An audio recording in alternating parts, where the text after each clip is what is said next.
Heavy rains in the Western Cape has put the provincial government and aid organizations on high alert as flood conditions continue to hamper the quality of life of many in the province.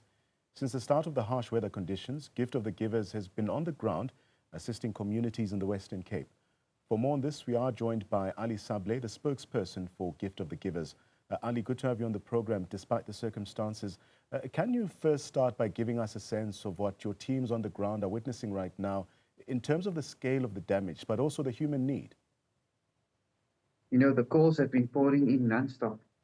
Since yesterday afternoon, when we had the torrential rains that hit the Western Cape, all 90% of the informal settlements in Cape Town were affected. I mean, with our assessments last night, over 10,000 people required assistance today.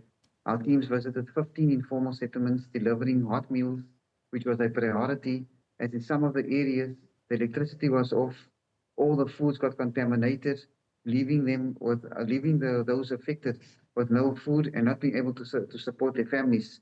Our teams were on the ground, assisting them with hot meals, delivering blankets, beanies, and as I'm speaking to you, we are busy with the assessments for tomorrow, and at numbers over 15,000 already requiring assistance. Just last week, when we had the first cold front, Gift of the Givers teams assisted over 35,000 people with the urgent humanitarian needs.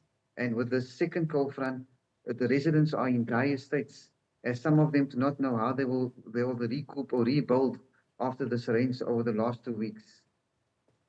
So very interesting is that you've mentioned distressing SOS calls and images coming in as well. Can you share some of the more urgent or concerning situations that have been reported to your team? You know, the urgent situations are those areas lying in the wetlands and in the low-lying areas. The water is not subsiding at all. It's impossible for residents, and especially the elderly or women with young children, to live in that conditions. So we are hoping that they evacuate, and when the winter season is done, they either relocate or they throw that shelters or that accommodation down, because it's impossible for them to go year after year in a similar situation. You know, going into some of the areas, our teams found it impossible to move through the areas, which was quite concerning to see the young children living in that informal settlements. And by now, it was quite concerning that, with school holidays in place, that a child might drown in the current situation, because with the slightest of rain, you can see the water rising rapidly. So the major concern at the moment is for these areas, for these structures to be relocated, for the people to be relocated, the structures thrown down, and this area is cordoned off, not for these people to build in these areas again, as we can see the devastating and the effect it's having on the residents of the area. It's very interesting that you explained the terrain as well. And given the ongoing rain and road conditions, how is Gift of the Givers then navigating this logistical challenge of reaching affected areas, especially those in low-lying or informal settlements? You know, it's currently for the last 5 to 6 years, we have already mapped out of the areas we're going to respond to when it's going to rain. And we have worked out distribution points with community leaders, with the councillors, but sometimes the roads are inaccessible. We are working very closely with the local and district and provincial disaster risk management teams to assist the flood victims. But sometimes it's impossible for these residents to move. You know, the last thing you want is someone coming out to get humanitarian aid, and they're getting hurt, or they're getting lost in the floods, or a child getting missing in the water. So it's a very difficult situation and vulnerable situation our teams are working in. So what we're doing is we're working very closely with the community leaders and the councillors in areas that is difficult to access, by giving the aid to them, and they moving around into the areas by ways and means they have access to. But the only challenge at the moment is those areas that are cut off. And with that, we are using the services of local authorities, disaster risk management teams, South African police services in getting to the affected families. Yeah. How closely are you working with local disaster risk management centers? One can even imagine organizations like SASA or other aid organizations in this response effort. Is there sufficient coordination here? We are working very closely with all the disaster risk management teams, provincial and locally. We are working closely with this SASA, this Department of Social Development, so that there's no duplication in delivering aid to these affected families. But Gift of the Givers, we are covering 90% of the affected areas in the Cape Metropole. There's a huge operational cost. Just last week, as I mentioned before, We assisted over 35,000 people. We just managed to restock our warehouses by bringing additional resources from other provinces that will probably be depleted in the next few days as the numbers are rising. There's a major call for blankets, for hot meals, for personal hygiene care item packs. We do believe there's some elderly people that has been accommodated in community halls. There's a need for mattresses. But we haven't received the heavy rains that was expected, but we received the end of last year, July, August. So we are praying that this will be it won't be so bad as we experienced over the last 2 weeks, because the residents are really suffering.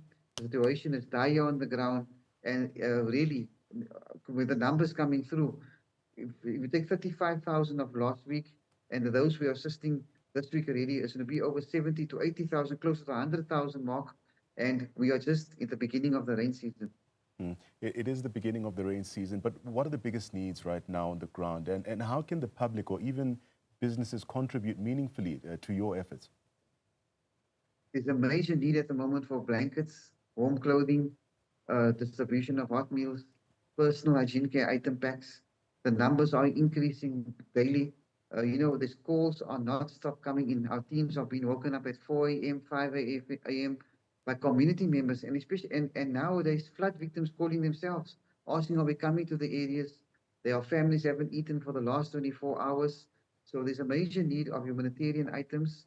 You're most welcome to contact our toll-free number 0800 786 911. In a crisis like this, the emotional toll on families, especially children, can be severe, Ali.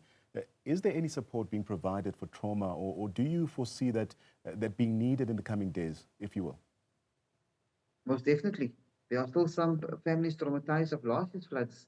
We do know they are getting counseling services from the relevant government departments. We spoke to some family members who are staying in these wetlands or low-lying areas. They said they send their children to go stay with family members in other provinces or in other parts of the Western Cape, as they are very fearful, especially during the winter period and the deaths we had last year. Some of their children will be affected. So trauma is still very high at the moment, but we do know there is government departments taking the residents through counseling. We made our counseling services available as well. So they are being taken care of in that off. But the only thing to prevent this if families are relocated. Yeah. It's safe to say that this isn't the first time these communities have faced flooding. Are there conversations that you are aware of or plans underway about a long-term support or plan or even flood mitigation in these high-risk areas?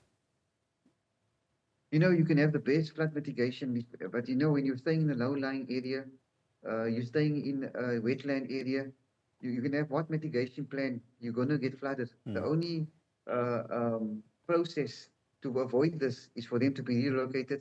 We do know the National Department and Provincial Department of Human Settlement teams are on the ground since last year, speaking to these families. We know there have been talks of land being made available, and the only delay now is for these houses to be built, for these families to be relocated. So we're hoping that process takes place soon. As we know, not too long ago, on the 10th of June, we saw the devastating effect floods had of families staying on the riverbank and low-lying areas in Lomtata district. 105 people killed, being washed away and have drowned of that floods. So we are praying, that people can take heed with climate change and with the amount of rain our country is currently expecting in most of the provinces. That that these warning signs can be heeded to, and families do not build. And in the future, these areas are cordoned off so families can move and get accommodated or sheltered in the places of safety.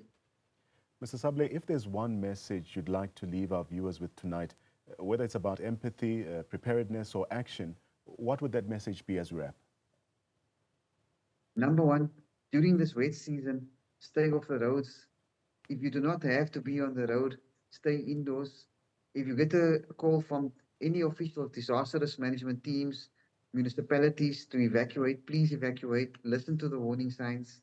And to those people that are watching, sometimes we do know that people are desperate. That's why they do build on structures like this. If there's any support that we can deliver to, it's not only those in the low-lying areas that's affected. There are many people that in informal structures, proper housing that has been severely affected. Homes are flooded. The need is huge at the moment. So if you have a spare blanket or if you can donate towards assisting these families, whether you give it to Gift of the Givers, whether you give it to the city, whether you give it to any other forms of a church or anywhere, please, the support is needed to assist these families. Right. There was Ali Sablay, spokesperson for humanitarian organization Gift of the Givers.